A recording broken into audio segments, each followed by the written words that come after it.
Baba Shawarma. Okay. We have the Henaros Bibingka. And then we have Over Mango.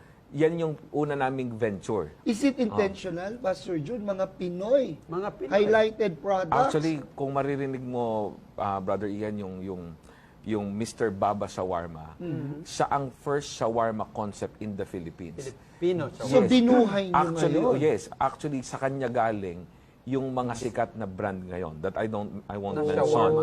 Yes. Tapos ngayon, ang ganda ng story ng may-ari. So, we love story. Kasi yung legacy of the brand, 1988 sila nag-start.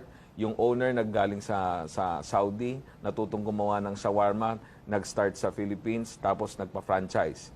Tapos hindi siya marunong sa franchising, the business almost died. Tapos ngayon, yung mga naging client niya nung araw, sikat na mga brand na ngayon. So lumapit sa amin. Sabi niya, can you help us? Buhay. So nabuhay. Revive. Ngayon, yan yung sinabi ko una, reblossoming.